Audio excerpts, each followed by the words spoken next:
Well, this is Pastor Jeff Short and the Reverend Mel McGinnis, and we're going to be talking about what is in the news right now.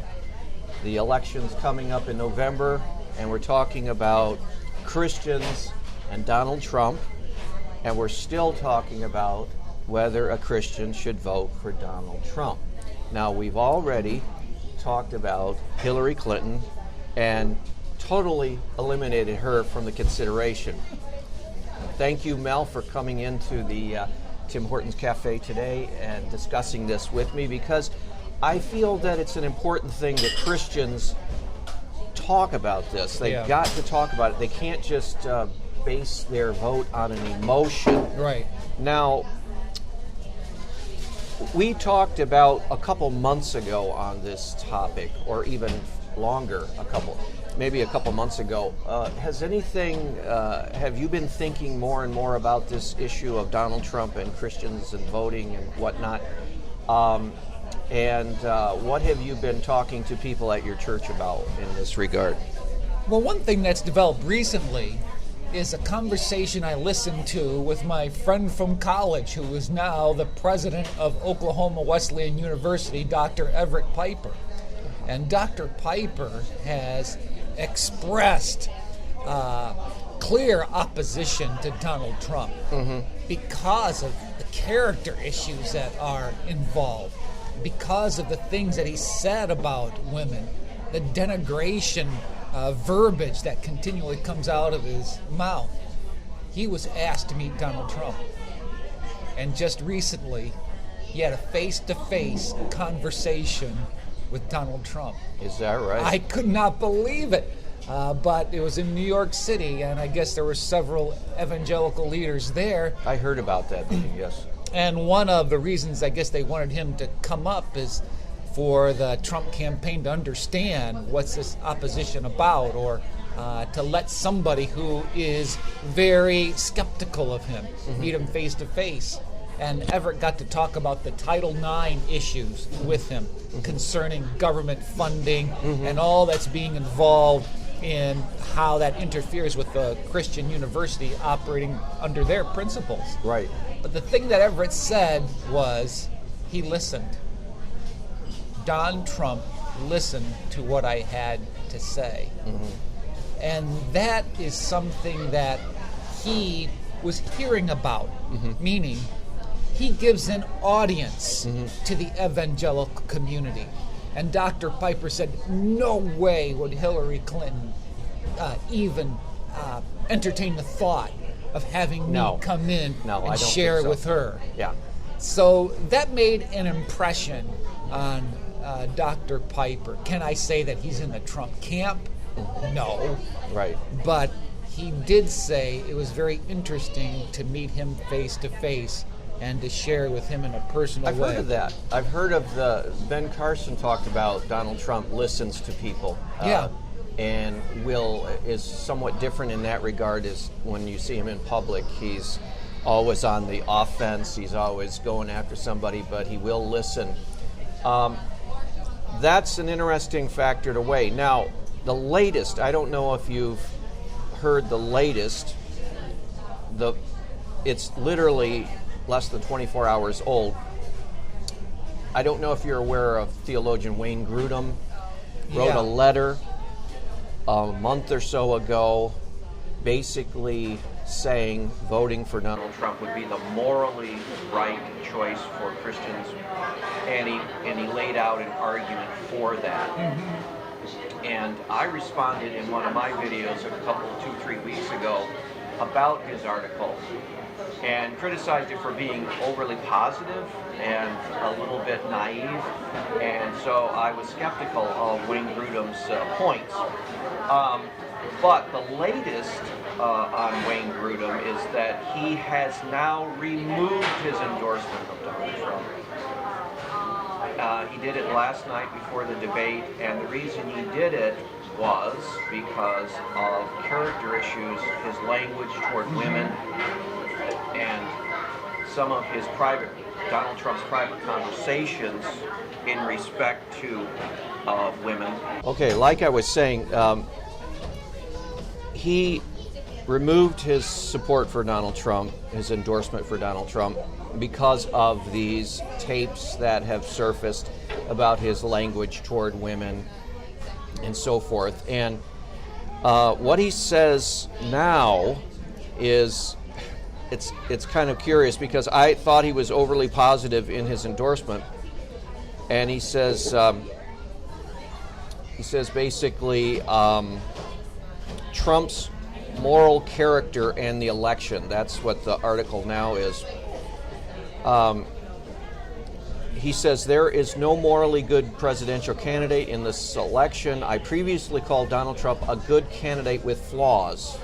I think we might have talked about that and discussed that at some point. But now I regret that I did not more strongly condemn his moral character.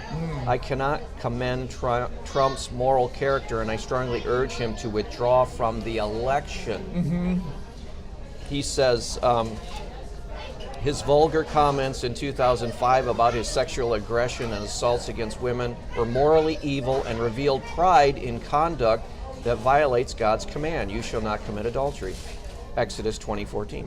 I have now read transcripts of some of his obscene interviews with Howard Stern, and they turned my stomach. His conduct was hateful in God's eyes, and I urge him to repent and call out to God for forgiveness, and to seek forgiveness from those he harmed.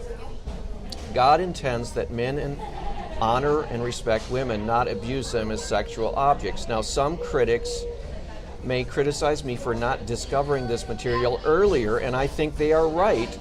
I did not take the time to investigate earlier allegations in detail, and now wish I had done so. If I had read or heard some of these materials earlier, I would not have written as positively as I did about Donald Trump. I am grateful that townhall.com has agreed to remove my earlier statement. So here is Wayne Grudem, a respected evangelical theologian, and he is now removing his endorsement of Donald Trump. Now, it doesn't say he won't vote for him ultimately, but he's trying to backtrack on some of his positive comments that were, and it seemed to me, overly optimistic of Donald Trump before. Had you heard of Wayne Grudem's? I haven't heard of the retraction. Yeah. I know he wrote, like you say, a very positive article, but it's news to me that the retraction has occurred, and I don't blame him. Yeah. Have you read his article, his original article that he? I think I've read bits and pieces of it, maybe not the whole thing all the way through. One of the things that he says is that, and it's basically what we have already talked about as far as Donald Trump. He talks about, I have the article right here in front of me. It's not at townhall.com anymore. He took it down, but it's on newsmax.com still. The nation under Hillary Clinton obviously would be a terrible situation. That is one of the things that he mentioned. And then he compares that with a nation under Trump, which he says would be measurably better from a Christian perspective. And you really can't dispute that fact. I'm talking about the original article. You really can't dispute that fact. The nation would definitely be better as far as Christian friendly than under Clinton. Is that correct? Yeah, and that's what my friend Everett Piper says. Trump has shown the Christian community favor. And I think he says that ought to be taken into consideration when we consider our vote in November. He kind of likened it to Constantine. Nobody really knew where Constantine was when it came to his faith, but Constantine showed favor to the church, and he drew that analogy. And I think he also drew Hillary, on the other hand, as Caligula. Yeah, there is that Constantine. I've heard another Christian voice. I've heard conservative talk about the Constantine factor. This may be a parallel. Yeah. with Donald Trump. I mean, if we heard everything that Constantine said in private, we would be appalled, even though in the Eastern Orthodox Church, Constantine is looked up to as almost like a saint because of his stopping the persecution of Christians and favoring Christians and whatnot. So the church has a lot to thank Constantine for, but would we vouch for his conversation? Would we vouch for his character? No, we wouldn't. Or his orthodoxy. His orthodoxy? I don't think he was really truly a believer in what Athanasius had to bring to that council with regard to the person, work, and nature of Christ. I think Constantine favored the Arians, which was an attack on the nature of Christ. Yes, so there are parallels between Constantine and Trump in that respect. We also, I thought, in my mind, I've heard some others say this too, when we fought against the Nazis in World War II, the Americans were allied with Stalin. Yeah. Did we like Stalin? No. Did we trust Stalin? No. But we were fighting a common enemy, and so we partnered with him. We didn't have to like him. We didn't have to vouch for his character. We didn't have to do all these other things. But we used him, along with others, to fight a common enemy. And as far as the situation today, Christians see Donald Trump as perhaps someone we can fight against a common enemy is manifest in Hillary Clinton, because she would continue the Obama administration, the awful spiritual and moral decline that he has helped lead. And so we see someone who could possibly be used by God to oppose that secular pagan agenda that Hillary Clinton brings to government. And that secular pagan agenda done in the name of Christianity. That's what really bothers me, to hear Obama talk about his Christian faith whenever he does and advance this kind of an agenda. Oh, yeah. And here Hillary's right on board with it. Yeah, propaganda, lies, misrepresentations. Yeah. It's just common now. It's just so common in our government that we just take it for granted almost. But and then in Wayne Grudem's original article, he talked about the Supreme Court justices, how we want to have pro-life, pro-family justices. Trump has promised that he would appoint pro-life, pro-family, original intent, all down the line, solid, good justices in the model of Scalia, he actually promised. And he has a list of justices that he would choose from, and they're all solid. So we have that, and that's what Grudem argued in his original article. And then he raises a question, but what will Trump change his mind? I know. Will Trump change his mind? And he concludes, probably not. I mean, he's committed himself to pleasing evangelicals and conservatives. He probably would not flip-flop totally and be the enemy of everybody. Yeah, I would agree with him. There's that wild card element to Don Trump that I think could show up with picks concerning the Supreme Court. But I would agree with Grudem saying, no, he probably would not go against what he has promised. And last night at the debate, here Don Trump came right out front with saying, I would appoint justices in the line of thinking of Justice Scalia.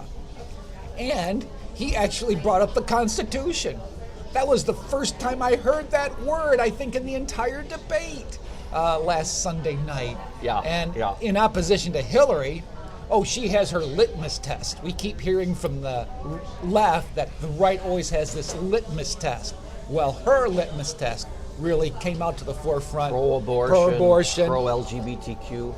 Marriage equality. All that. Which is basically inequality for others that want arrangements like the homosexuals do now. But Hillary made her views plainly known, Oh, yeah. which were in stark contrast when Yes. it came to judges. Yes, On totally the Supreme contrast. Court. Yep. And so Trump is solid on Supreme Court justices. This is what Grudem brought out, and I had no disagreement with him in his original article. He asked the question, does character matter?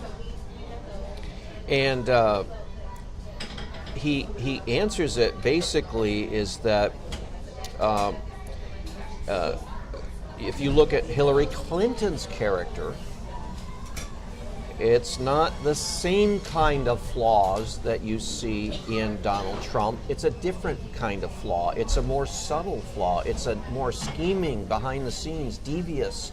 I mean, it's a secretive evil Yes. working behind the scenes with a nice front. Right. Donald Trump has character flaws. There's no question. Crudeness, obscenity, all these things, but they're there.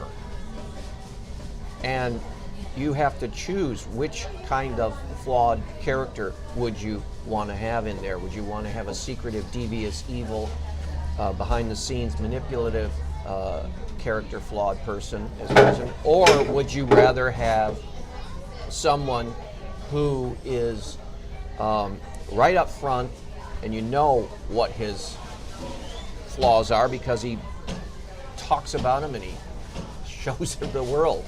Yeah, and that's why I think Hillary Clinton is even more dangerous with the kind of flaws that she has, because like you say, they're devious. Yes. They're secretive. They're corrupt. Yes. She's constantly under investigation. She gets away with it. There's a double standard of justice when it comes to her and her Exactly. husband. People are seeing this.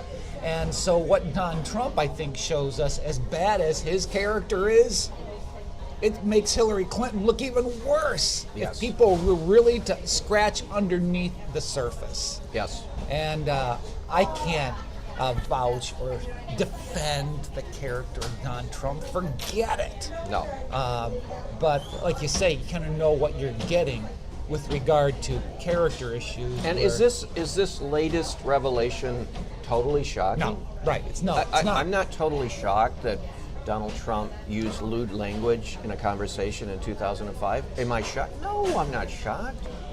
I knew that. Now, I knew he was trying to put on a good face when he goes to Liberty University and he tries to stand before Christians. Yeah. He tries to clean himself up and shine and all this kind of stuff. But we knew that he talked coarse and crude, and we didn't know necessarily. We didn't have it on tape. We felt that he probably behind the scenes. A lot of presidents talked, used profanity Right. behind the scenes. We were shocked when we heard Nixon's tapes. We were shocked when we heard Kennedy's conversations. Johnson's tapes, I think. Johnson's tapes. If you look at the secret behind the scenes verbiage of a lot of politicians, you would be shocked, and it would be a scandal. Right. So, okay, Donald Trump has a problem with vulgarity and all that. It's not anything we really didn't know before. Yeah. Yep. It's sad. I mean, Yeah, there's no excusing it, Yeah, and it really. and I don't want to excuse it. Right. It really throws up red flags when he talks about Christian lingo or being a Christian himself. Where's the repentance? Where is the fruit? Okay, that took place 10 years ago. Maybe the fruit really began to develop just a couple of years ago. But again, hard to say. But it's hard to say. Right. I don't know. I don't am know not- either. I don't know, and I know that that when we look at Donald Trump, we do see a flawed individual, flawed character, and that's what Wayne Grudem was saying. Here's a flawed character, a flawed individual that is definitely someone that I don't think any evangelical Christian would actually try to cultivate to run for president. But basically, Grudem was saying, desperate times calls for desperate measures. We need to get the best person that we can to prevent this progressive agenda from going full forward, because if Hillary Clinton is elected, it will basically cement the Obama legacy. Obama said so himself. He says, if Trump is a threat to my legacy, that's a good thing. Yeah, That's exactly. a good thing to our ears. Exactly. And so anything we can throw in there that will put a monkey in the a monkey wrench in the works of the Obama agenda, it will be a good thing, even if Trump is flawed. So Wayne Grudem made this argument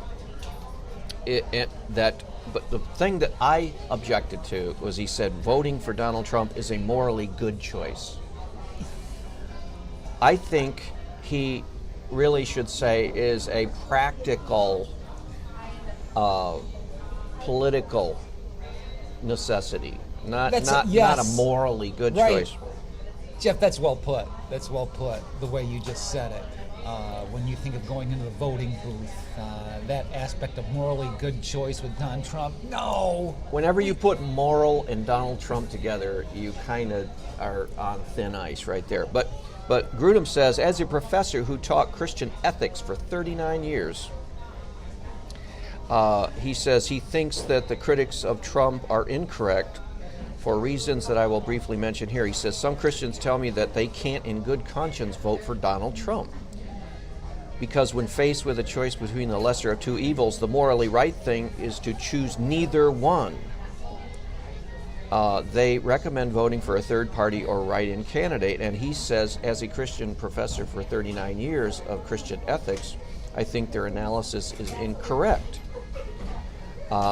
He says, I did not support Trump in the primary season, but now that Trump has won the GOP nomination, I think voting for Trump is a morally good choice because he will do more good for the nation than his opponent. I do not think that Trump is an evil candidate, but rather a good candidate with flaws. Okay, so that was his original argument. Now what he's saying is that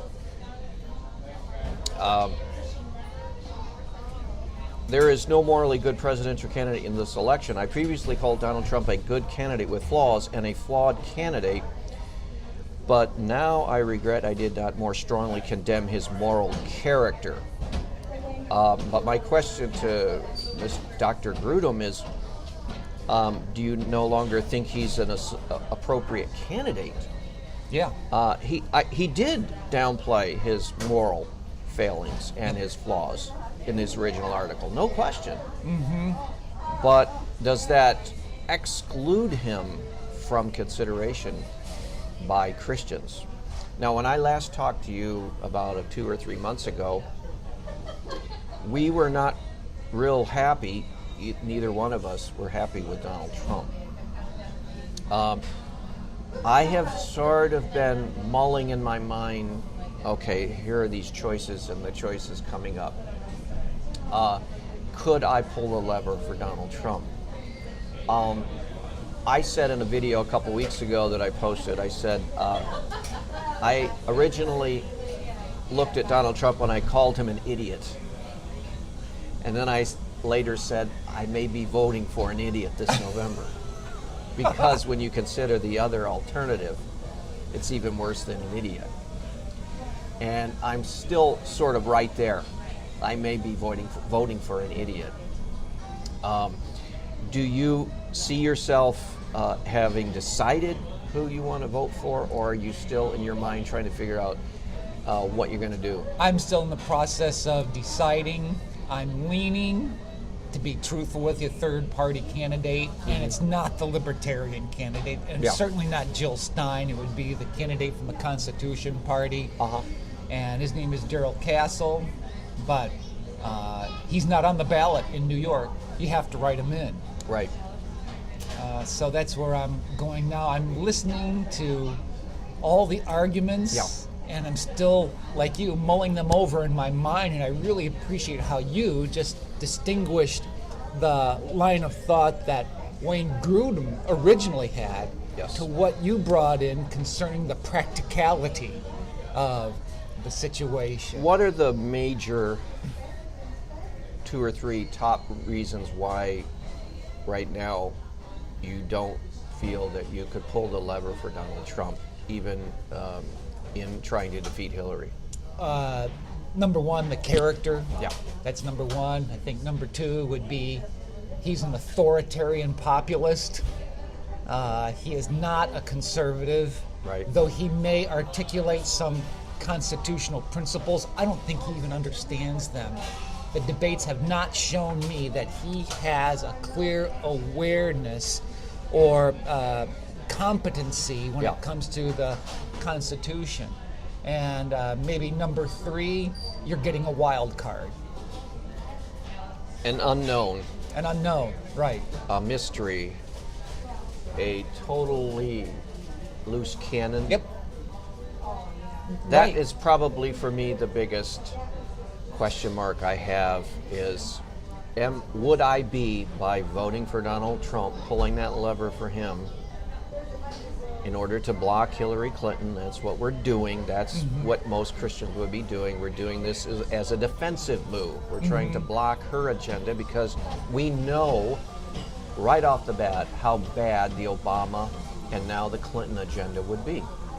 We've seen the Obama agenda the last 8 years, and it's been terrible from a spiritual and moral standpoint. You know, I give you transgenderism, I give you the LGBTQ agenda, I give you this, that. I could just go on and on. The moral and spiritual decline that Obama has led over the last 8 years must stop, but Clinton will continue and even push that further. Would you agree with that? I totally agree with that. Yeah, and again, what bothers me is when they cloak it in Christianity, that they say that this would be consistent with their faith. And to me, it just prostitutes our faith when they promote this kind of... Well, let's end our first segment of our program here, and then we're going to talk about this further in our second program. So thank you for tuning in to this program. This is Jeff Short. This is Mel McGinnis. Do be with us next week in another edition of Christ and Culture. God bless.